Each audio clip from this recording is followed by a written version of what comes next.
ओम अज्ञानतिमिरन्धस्य ज्ञानाञ्जनशलाकया चक्षुरुन्मिलितं येन तस्मै श्रीगुरवे नमः। श्रीचैतन्यमनोभीष्टं स्थापितं येन भूतले स्वयं रूप कदा मह्यं ददाति स्वपदान्तिकम्।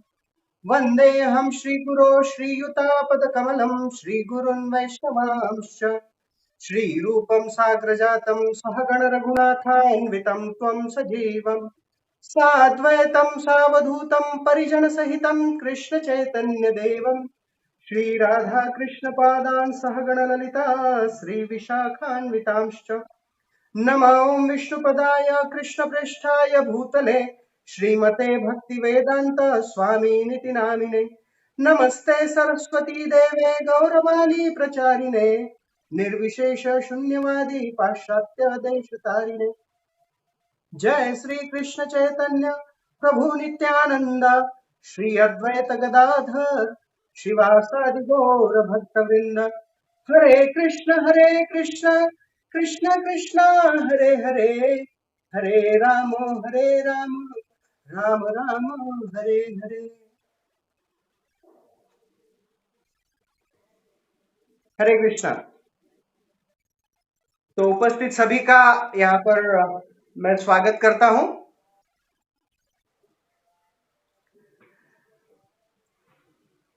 कल का जो हमारा पहला सेशन हुआ तो सभी का जो उत्स्फूर्त प्रतिसाद प्राप्त हुआ सबको मैं धन्यवाद देता हूं। और कल के सेशन के पश्चात काफी सारे जनों ने अपनी प्रतिक्रियाएं दी और काफी प्रश्न भी पूछे हैं।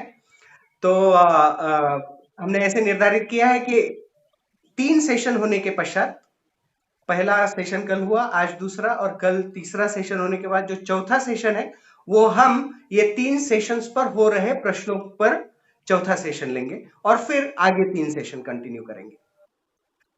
आज Bhagavad Gita a number game इस विषय में हम दूसरे अंक पर आज प्रस्थान करेंगे। कल संक्षेप में हम देखेंगे कि कल हमने देखा एकम शास्त्रम देवकी पुत्र गीतम एकम देवो देवकी पुत्र एव एकम मंत्र तस्य नामानि यानि एकम कर्म तस्य देवस्य सेवया। एक चीज जो हमें भगवत गीता से सीखनी है वह है कि ईश्वर एक है। एते चंश कलो पुंसा कृष्णस्तु भगवान स्वयं। Krishna is the supreme personality of godhead, right. एक शास्त्र है भगवत गीता, एक भगवान है भगवान श्री कृष्ण, एक ही अर्चना पद्धति है सर्वधर्मान परित्यज्य, अर्थात भगवान के प्रति पूर्ण रूप से शरणागत हो जाना, और एक ही कर्म है उस भगवान को केंद्र में रखकर उनकी संतुष्टि के लिए कार्य करना। तो यह हमने कल हमारे सेशन में देखा।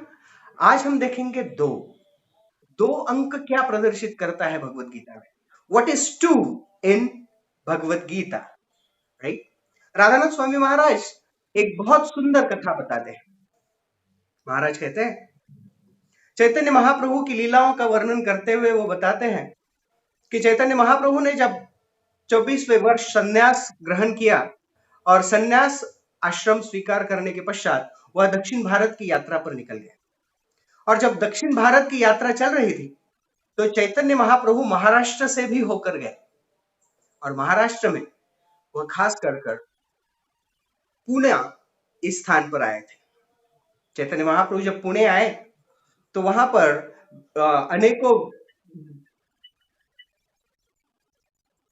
अनेकों शिक्षा की संस्थाओं को देखकर वह प्रभावित हुए और उन्हें नवद्वीप का आभास हुआ। तो चैतन्य महाप्रभु उस स्थान पर आगे जब मार्गक्रमण करने लगे तब वह खंडवा नाम का एक मंदिर था। उस मंदिर पर चैतन्य महाप्रभु चले गए। उस मंदिर में बड़ी ही कुप्रथा थी।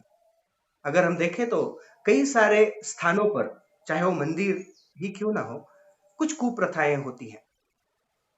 तो वहां पर कुप्रथा यह थी कि कई सारी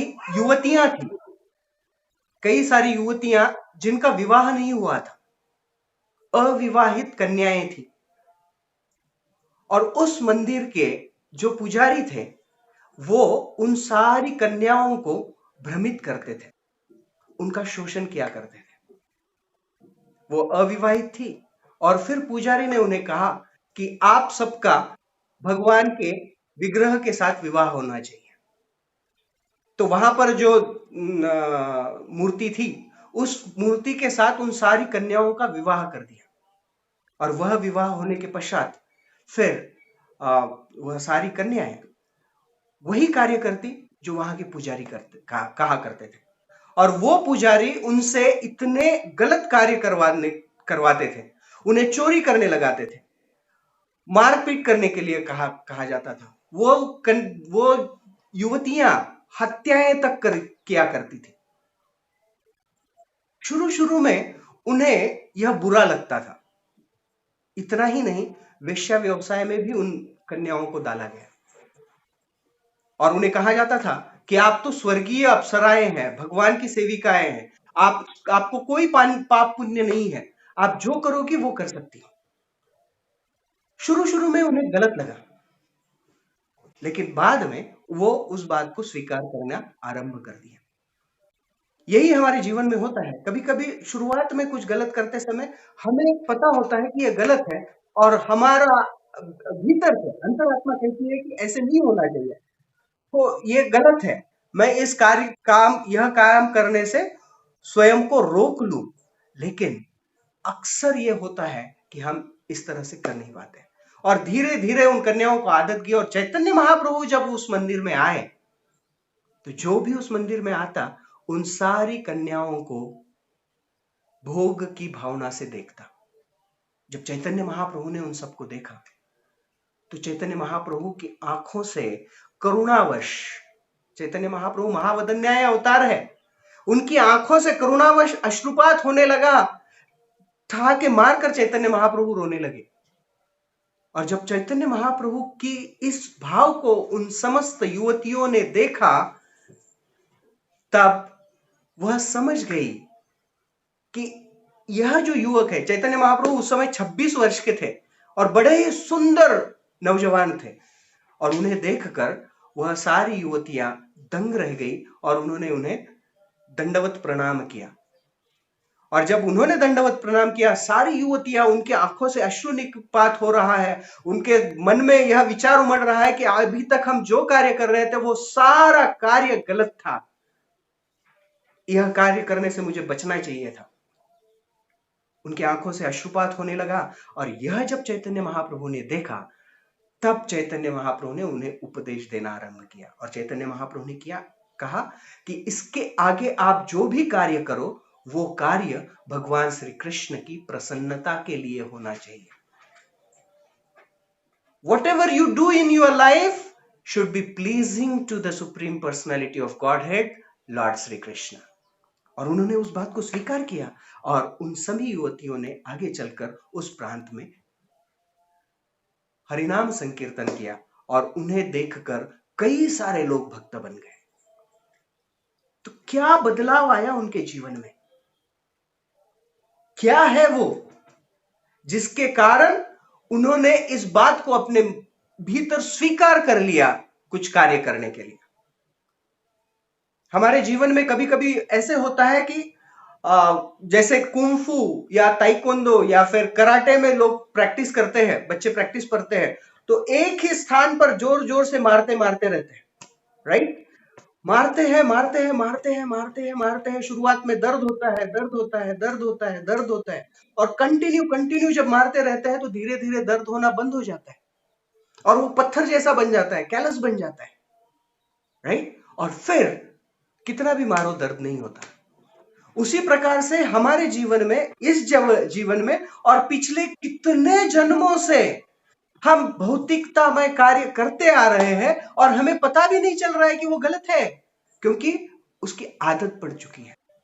जब शुरुआत में कोई गलत कार्य अपने हाथों होने जाता है, कोई गलत विचार मन में आता है, तो भीतर से हमें नहीं, ये गलत है, ऐसा एक विचार आता है।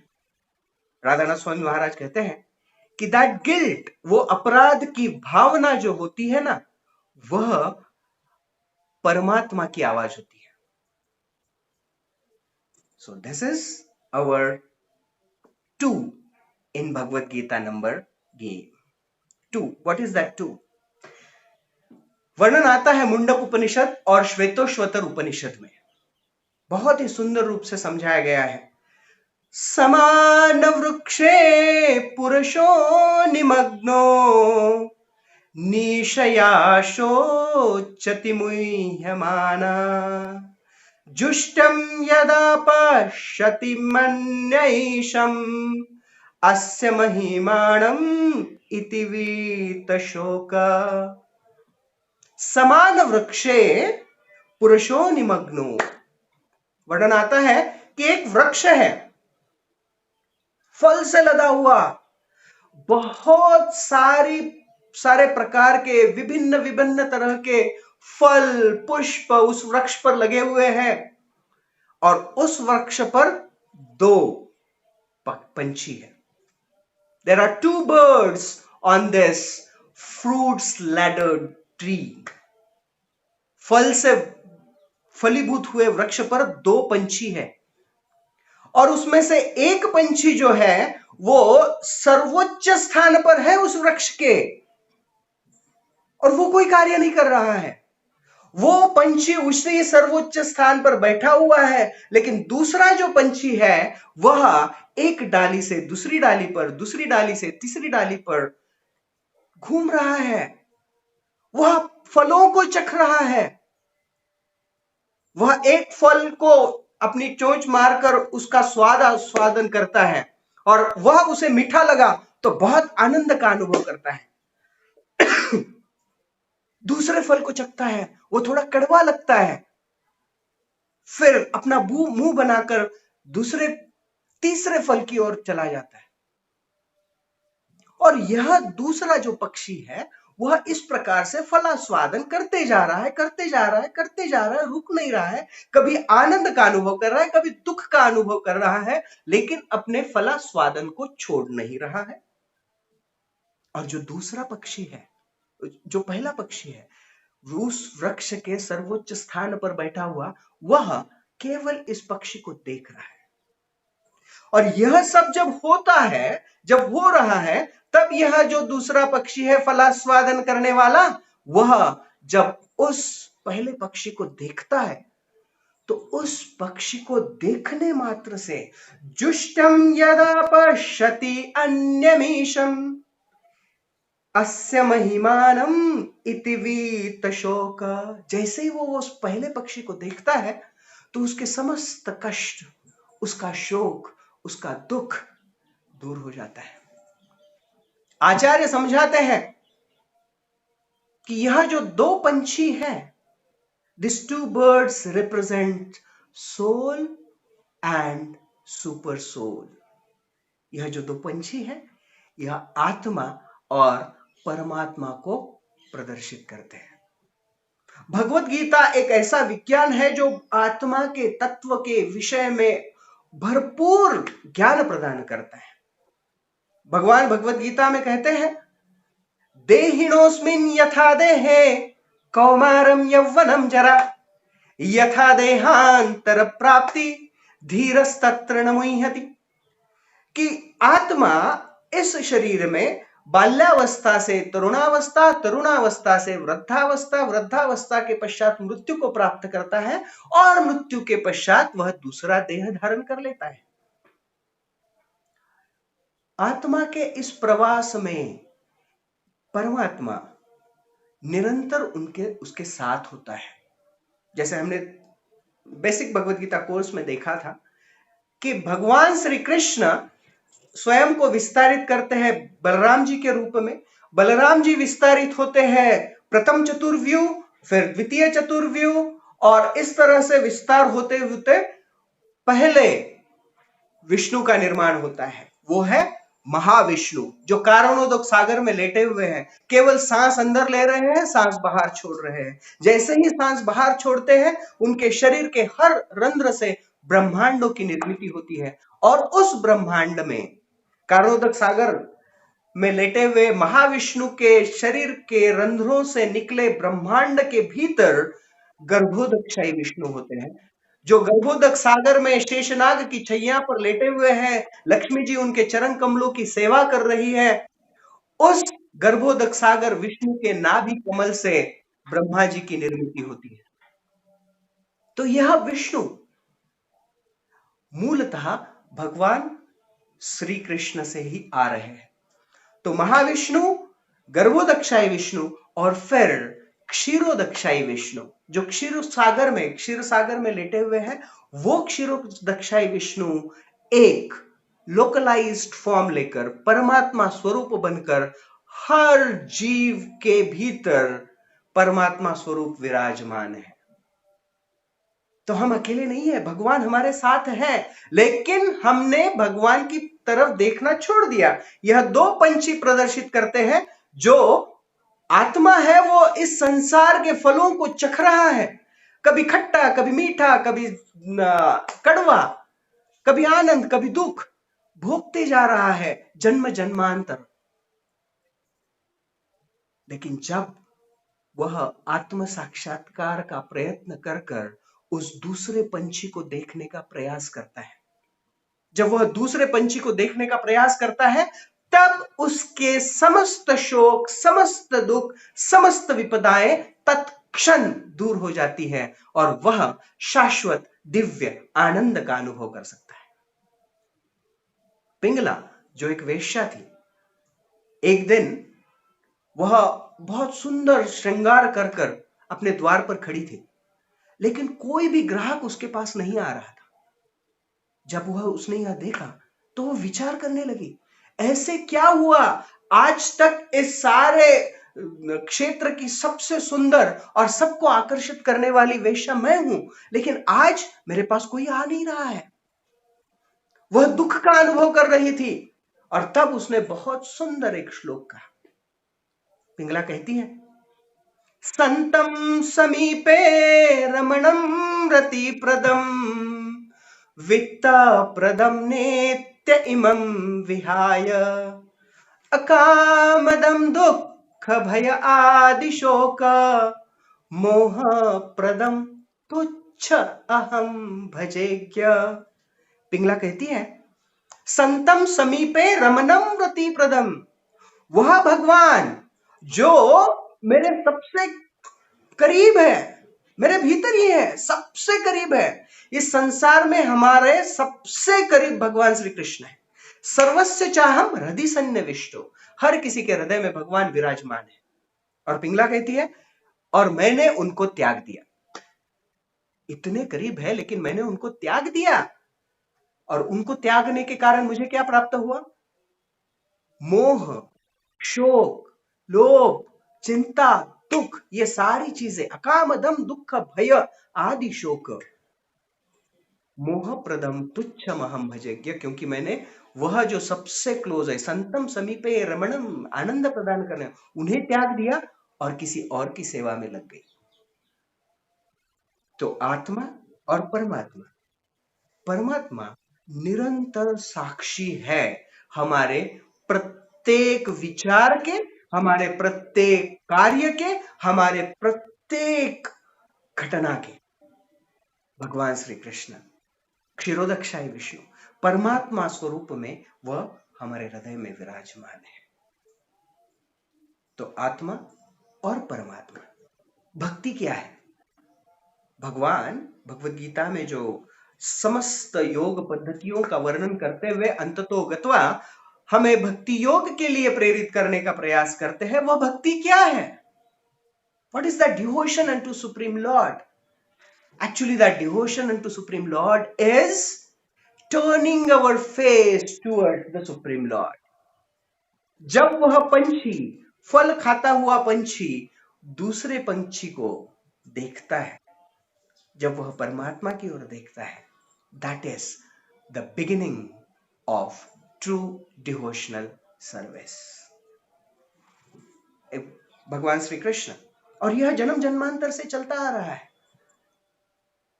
हम सबने पहले एक बार यह कथा देखी थी कि एक राजा था जिसकी 4 पत्नियां थी, और जब राजा का मृत्यु का समय आ गया तब वह अपने चौथी पत्नी से बहुत प्रेम करता था।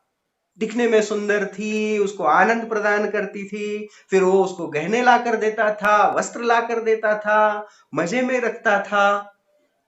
तो राजा का मृत्यु का समय आया तो उसने कहा कि तुम तो मेरी लाडली हो, मेरी प्यारी हो, मेरे साथ चलोगी? उसने कहा नहीं, मैं नहीं आऊंगी। बोले मैंने तुम्हारे लिए इतना किया तो मैं नहीं आऊंगी। राजा ने दूसरी पत्नी से पूछा। दूसरी पत्नी के लिए राजा इतना प्रयास करता था, अथक परिश्रम करता था और दूसरी पत्नी को विस्तारित करने का प्रयास करता था। दूसरी पत्नी को कहा तो उसने कहा मैं नहीं आऊंगी। मैं आऊंगी तो नहीं, अगर तुम चले जाओगे ना तो मैं दूसरी शादी कर लूंगी। फिर राजा ने तीसरी पत्नी को कहा तुम चलोगी? तीसरी पत्नी ने कहा कि मैं तुम्हारे साथ तो नहीं आ सकती, लेकिन स्मशान तक आऊंगी, तुम्हारा क्रियाक्रम करने के लिए आऊंगी। राजा चिंतित, पहली पत्नी से इतना प्रेम किया, दूसरी पत्नी से इतना प्रेम किया, तीसरी पत्नी से इतना प्रेम किया, लेकिन कोई आने के लिए तैयार नहीं है। और तब राजा को एक आवाज सुनाई देती है। राजा का वो आवाज थी, मैं तुम्हारे साथ चलूंगी। राजा विचार करने लगा, ये तो चौथी, ये तो मेरी बिल्कुल पसंदीदा नहीं है, पूरे जीवन काल में कभी मैंने इसकी तरफ ध्यान नहीं दिया। लेकिन वो कहती है कि मैं तुम्हारे साथ आऊंगी। ये राजा अर्थात हम हर एक को रिप्रेजेंट करता है यह राजा। और पहली पत्नी है हमारा शरीर, मृत्यु के पश्चात हमारे साथ नहीं आएगा। दूसरी पत्नी है हमारे पोजीशंस, हमारा घर, हमारा परिवार, हमारे सगे संबंधी, सब, माफ कीजिए, हमारे पोजीशन, जिन सारी चीजों को हमने प्राप्त किया है, हमारा घर, हमारा बैंक बैलेंस, हमारे ऐश्वर्य, हमारी गाड़ी, हमारी जो भी पोजीशंस है, वो सारे पोजीशंस दूसरी पत्नी को कहती है नहीं, हम नहीं आएंगे, और जैसे तुम जाओगे दूसरी शादी हो जाएगी, है ना। हम जब जाएंगे तब हमारा जो ये घर है उसका कोई और मालिक बनेगा। तीसरी पत्नी हमारे संबंधी, हमारी फैमिली और हमारे मित्र आदि।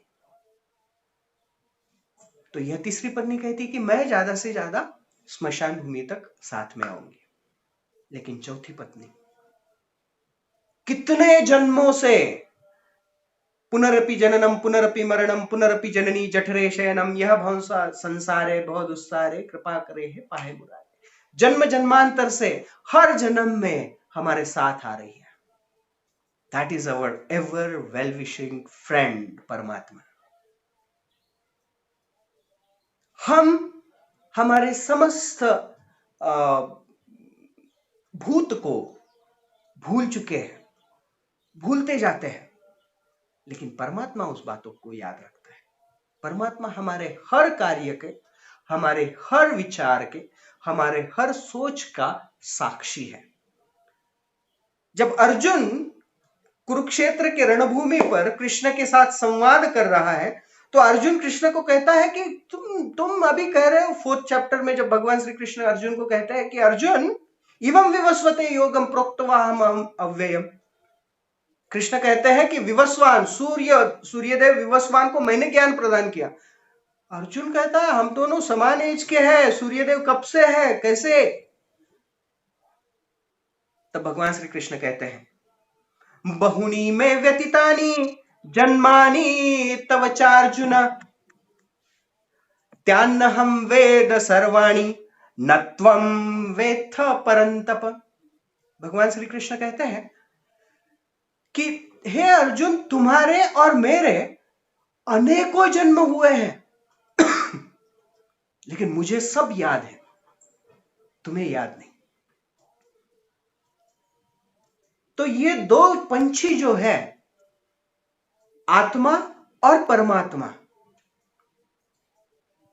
आत्मा सच्चिदानंद है और परमात्मा भी सच्चिदानंद है, राइट? लेकिन दोनों में अंतर है। आत्मा अणु है, भगवान विभू है। विभू अर्थात असीमित, हमारा अस्तित्व सीमित है, राइट?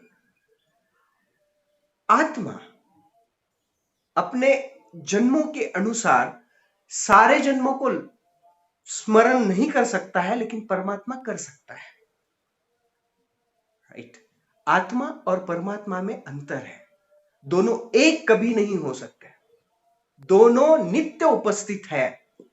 तो श्रील प्रभुपाद जी अक्सर इस बात को समझाते हैं कि जो लोग कहते हैं कि हम आगे चलकर भगवान बनेंगे, यह मिथ्या धारणा है। भगवान और जीव दोनों का निरंतर अलग अस्तित्व होता है, और जीव का स्वरूप होता है भगवान की सेवा करना।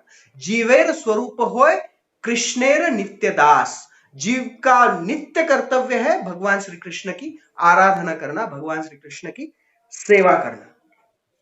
तो यह दो जो पंछी है, one is the soul and another is the super soul, परमात्मा। भक्ति की प्रक्रिया क्या है? What is the process of devotional service? The process of devotional service is looking towards the super soul. परमात्मा की ओर दृष्टि घुमाना, है ना? हम सब लोग भगवान की तरफ, भगवान से विन्मुख होकर हमारा जीवन व्यतीत कर रहे हैं। We are going away from Krishna. And that is the cause of ultimate misery and difficulties in our life. हमारे जीवन की समस्त विपदाओं का, दुखों का कारण है कि हम भगवान से विमुख हुए हैं। The process of devotional service is turning our face towards Krishna. भक्ति की प्रक्रिया क्या है? हमारी दृष्टि को भगवान श्री कृष्ण की ओर मोड़ देना। और जब हम भगवान श्री कृष्ण की ओर अपना मुख करते हैं, जब भगवान की ओर हम एक कदम उठाते हैं ना, तो भगवान हमारी ओर एक कदम चलकर नहीं आते हैं। When we take one step towards Krishna, Krishna runs 1,000 steps towards us. क्योंकि उन्हें कृष्ण को प्राप्त करने की, कृष्ण को हमारे जीवन में अपनाने की जितनी इच्छा हमें है ना, उससे कई गुना अधिक इच्छा भगवान श्री कृष्ण को अपने अंशों को प्राप्त करने की है। बिकॉज कृष्णा लव्स अस, क्योंकि कृष्ण हमसे प्रेम करते हैं। तो वो पंछी प्रयास करता है कि देखे मेरी ओर, look at me, I am there to give you all happiness. Krishna कहते हैं योगक्षेमम वहाम्यहम, जो तुम्हारे पास है उसे रक्षित करूंगा और जो नहीं है वो प्रदान करूंगा, देखो तो सही। Krishna says look at me. तो this is what is true. और उस दूसरे पंछी परमात्मा भगवान श्री कृष्ण की ओर देखकर उनका आश्रय प्राप्त करने की एकमात्र विधि, जो कल हमने देखी, सर्वधर्मान परित्यज्य मामेकम शरणम व्रज। और इस विधि को कलयुग में कैसे अपनाए? हरे कृष्ण महामंत्र का नाम स्मरण, हरे कृष्ण कृष्ण कृष्ण हरे हरे, हरे राम राम राम हरे हरे। इस प्रकार से जब हम भगवान श्री कृष्ण के प्रति अपनी शरणागति प्रदर्शित कर उन्हें शरणागत होकर हरे कृष्ण महामंत्र का नाम स्मरण करते हैं, तो कृष्ण प्रसन्न होते हैं। कृष्ण तुष्टे जगत तुष्टम। जब भगवान श्री कृष्ण प्रसन्न होते हैं, तब सारा संसार प्रसन्न होता है। क्योंकि भगवान श्री कृष्ण की आराधना करना अर्थात वृक्ष के जड़ को जल प्रदान करना, राइट? अगर हमें किसी वृक्ष को संचित करना है, वृक्ष को बड़ा करना है, तो उसके पात, उसकी डालियां, उसके पत्ते, इस पर पानी डालकर नहीं चलेगा, उसकी जड़ को पानी देना पड़ेगा। अगर हमें हमारे शरीर को मजबूत बनाना है, तो हमें हमारे पेट को खाना खिलाना पड़ेगा। हाथ अगर सोचेगा कि मैं मुंह में क्यों डालूं, मैं ही खा लेता हूं। और अगर हाथ ने सोचा और वो हाथ खाने को ऐसे ही अपने हाथ में पकड़ के रख दिया, तो एक दिन वो हाथ क्षीण हो जाएगा, कोई कार्य कर नहीं पाएगा। So we have to please Krishna to get ultimate pleasure, to get ultimate happiness in our life. तो संक्षेप में कल हमने देखा एकल ईश्वर कृष्ण, एक कृष्ण है, एक शास्त्र भगवत गीता है, पर्याप्त है हमारे लिए। ऐसे हजारों ग्रंथ हैं, लेकिन ना तो उतनी हमारी आयु है, ना उतनी हमारी शक्ति है। इसीलिए भगवान ने कंसाइज कर कर, है ना, पहले कैसेट्स हुआ करते थे गाने सुनने के लिए, और एक पिक्चर के गाने के लिए एक कैसेट, ए साइड में 6 गाने, बी साइड में 6 गाने, और लोगों के पास कबड़ भरकर कैसेट्स रहा करते। वो जमाना गया, कबड़ भरकर कैसेट्स, वेद उपनिषद, 108 उपनिषद, पुराण, इतिहास, ये सब। फिर आया कॉम्पैक्ट डिस्क, सीडी, और अब micro SD card, right? Smallest but contains all information. Similarly is Bhagavad Gita. Bhagavad Gita एकम शास्त्रम देवकी पुत्र गीतम, एकम देवो देवकी पुत्र एव। एक शास्त्र भगवद गीता, एक ही भगवान, भगवान श्री कृष्ण, एक आराधना पद्धति, उस भगवान की शरणागति, एको मंत्र तस्य मंत्राणि यानी हरे कृष्ण कृष्ण कृष्ण हरे हरे, हरे राम राम राम हरे हरे। तो एक हमने देखा, आज हमने दो देखा। What is two? As two are two birds present on the tree. एक वृक्ष के ऊपर दो पंछी, एक आत्मा, एक परमात्मा। हमने देखा उन युवतियों की कथा को। कभी कभी हमारे जीवन में ऐसे होता है कि हम कहते हैं कि ये अंतरात्मा की आवाज है। एक्चुअली जब कभी कभी भगवान परमात्मा स्वरूप हमें कुछ इंगित करना चाहते हैं, अगर हमें पता है कि कोई कार्य बुरा है या फिर हम कुछ अनअवॉइडेबल चीज करने जाते हैं, तो we know from within it is not good for me, I should not do this. Actually that is the voice of परमात्मा। परमात्मा निरंतर हमारे साथ है। अपराध की भावना जब होती है, क्यों होती है? Because the presence of Supreme Lord is there. भक्ति की प्रक्रिया क्या है? हमारे जीवन का उद्देश्य क्या है? कि फल चखते चखते उन्हें भी देखे, राइट? हम क्या कर रहे हैं? बस फलों के पीछे लगे हुए हैं उस वृक्ष के ऊपर। एक डाली से दूसरी डाली, एक डाली कुत्ते की योनि की, एक डाली मनुष्य की योनि की, एक डाली हाथी की योनि की, और फल खाते जा रहे हैं। The aim of our life should be to look at that second bird, who is परमात्मा, कृष्ण। और जब कृष्ण की ओर हम मुड़ते हैं, कृष्ण तुष्टे जगत तुष्टम, हम शाश्वत आनंद का अनुभव कर सकते हैं। This is what two in Bhagavad Gita, right? Bhagavad Gita में एक हमने देखा सर्वोच्च सर्वाकर्षक supreme personality of Godhead Shri Krishna, two atma and paramatma. और आत्मा के विषय में हमने हमारे बेसिक भगवद गीता कोर्स में विस्तार से चर्चा की हुई है। आत्मा के अस्तित्व के विषय में हमने समझने का प्रयास किया, आत्मा के गुणों के विषय में भगवद गीता में भगवान श्री कृष्ण कहते हैं नैनं छिन्दन्ति शस्त्राणि नैनं दहति पावक न चैनं क्लेदयन्त्यापो न शोषयति मारुः। आत्मा कभी नष्ट नहीं होती। और जब ये इस आत्मा के सिद्धांत को हम समझते हैं ना, जब आत्मा के सिद्धांतों को हम समझते हैं, तब हम अभय का अनुभव करते हैं। डर की बात ही नहीं होती है जब हम जानते हैं कि हमारा नाश होने वाला ही नहीं है। That is what Krishna was trying to explain Arjun in Bhagavad Gita. तो अभी यह इतनी भयावह स्थिति सारे संसार में है कोरोना पैंडेमिक की वजह से, हमें भगवद गीता का आश्रय लेकर दृढ़ रहना चाहिए। आवश्यक है कि हम इस सिद्धांत को स्वीकार करें और भगवान के चरण कमलों का आश्रय लेकर अभयता का अनुभव करें। भजहु रेमण श्री नंदनंदन अभय चरण अरविंदरे।